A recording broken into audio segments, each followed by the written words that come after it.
Welcome once again to another Website Depot podcast. As ever, I'm your host, Greg Benevent. And once again, I'm lucky to be joined by Kat Lev. How you doing here, Kat? I'm doing well. Thanks for having me today. Always, always. I'm fighting allergies, so if my voice sounds like several cats fighting each other, I apologize in advance. So I know that boy, you had a great topic when we were talking a minute before this. I was thinking, geez, it's one of those things. It's not just about business. I would like to hear it for my own life. So I believe you're going to talk to us a bit about what to do when you get negative feedback there on social media and other platforms there, Kat, and I would love to hear it. Yeah, well, so you're running your social media page. You're bound to have a negative comment here and there. And depending on when is the right time to address it and when is it just something that you do delete? I would argue that you don't really delete them. Unless it's spam, unless it's like a fake account or someone is saying, hey, comment and do this, or there's so many spam accounts that are like, I DM'd you and it's a bot. So I would say, if it's a real person with a real problem with your company and your business, that's actually something to address because, as it may look like bad PR or a bad comment, what it really is, it's also showing how are you handling it? Because if you sweep it under the rug, then that's the kind of company that you are, which isn't really one that's going to last long throughout the years. But if you're able to kind of, take a look at what the comments are saying, that's actually, it showcases, your morals for your business, the integrity that you have. And that also mistakes happen. Like not every negative comment is like is a downfall to everything. It also kind of shows where the bugs are and where the dust is. You can't just sweep it under. It's better to just kind of clean. So when you get a comment like that, or a comment where everyone can see, then that's also an opportunity for you to address it. Because with social media, on one hand, it sucks of how much information is out there, how much access you have to people, and how much you're available to them. But on the other hand, because you are being watched all the time, it's also a really good opportunity to kind of show teamwork and improvement and being open and honest.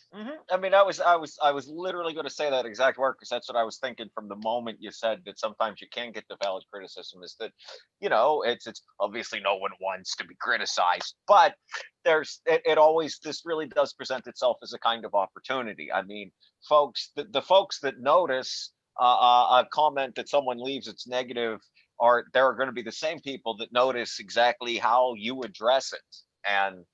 And so if you're able to do that in a humane and helpful and not a bad way, that can go very far. And even that, I think it just sort of what I picked up on and what you were saying, and tell me more about this if I was right or not, is that there's something to exactly the with the negative comment, the context of it is it has to so important. I mean, it's a difference between, hey, I bought your product and it absolutely did not work as you said, versus I went to your store and this one worker was maybe a little rude to me or that kind of thing. Yeah, I once worked for a pizza company, and all the comments on their Yelp and their Google reviews and their Instagram, the only negative aspect was, a good negative, which is you guys sold out before 1 p.m. and I got there at 2. And then you can do the whole, hey, spin it of, hey, we're just that good that you should get here right when we open. But then there's the other comment where it's time and time again, I am ordering, and every time I get it delivered from, the restaurant and to my house within, it's cold. Oh. Or the pizza, it wasn't, it was all over the place. But the Mhm. biggest one was that no matter, like, it just felt like every single person was getting cold pizza, to the point that I don't work there anymore and I would love to order from there. But in the back of my mind, I'm like, but I don't want cold pizza. Right. And you would say, like, and so when you take that, then evaluate, like, what is it that's making it so cold? Is it that you guys are having higher expectations of how far you can deliver. Like maybe you guys are too far. You've got to rein it in if you want to make sure that you're delivering hot pizzas, but you won't know until, trial and error of like, okay, so we said 5 mile radius. What if it's just 3 mile radius?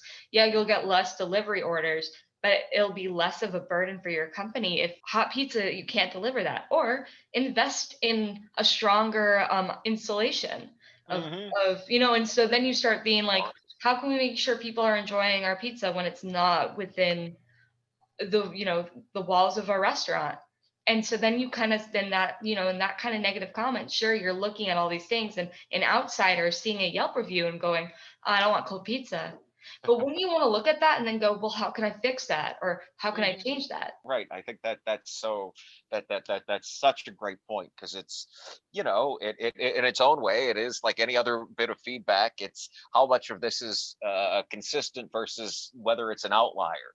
I mean, one person saying cold pizza, hey, there's a lot of traffic, da da da da da.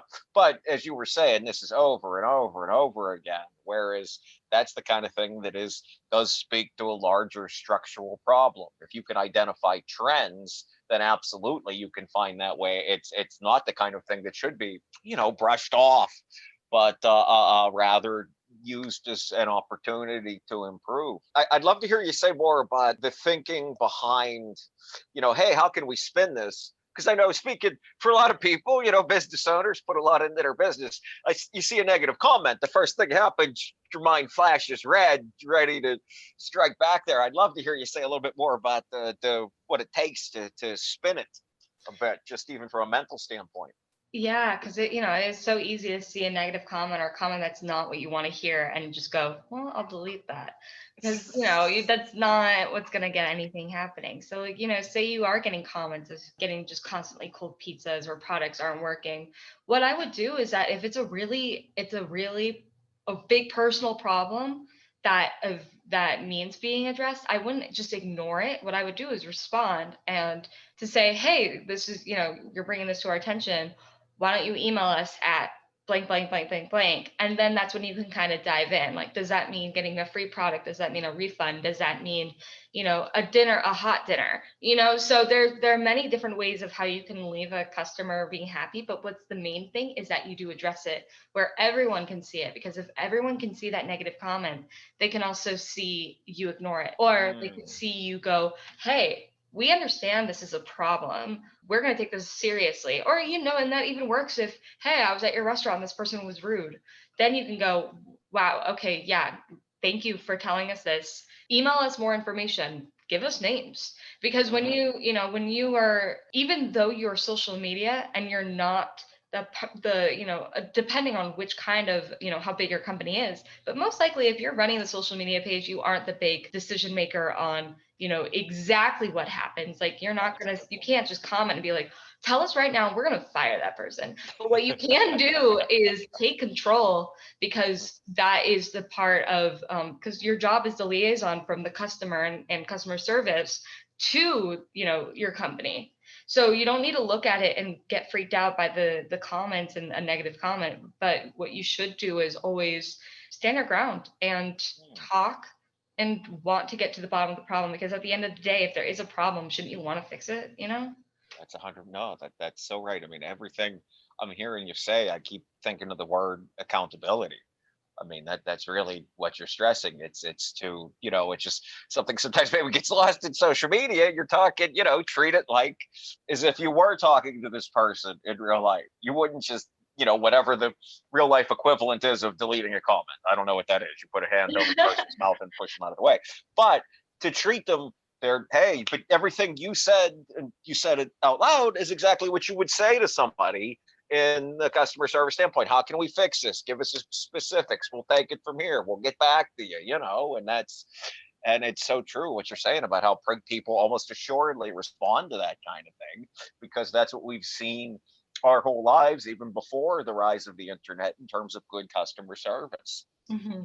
Um, Boy, that's helpful. That was good. Is there anything else you want to tell us, although about this, because that what you said was pretty great. Yeah, I feel like for at least for right now of focusing on, battling the question of should I delete? This is kind of more of that. Should I delete or should I keep it? Because I think at the end of the day, as long as it's a real person with a real problem and it's not a bot, just being sent your way through the internet, you definitely need to keep it, because that's just another way for a person to see how you handle your business and how responsible you are. That's so true. How responsible you are with it to deal with a real customer that has a real issue.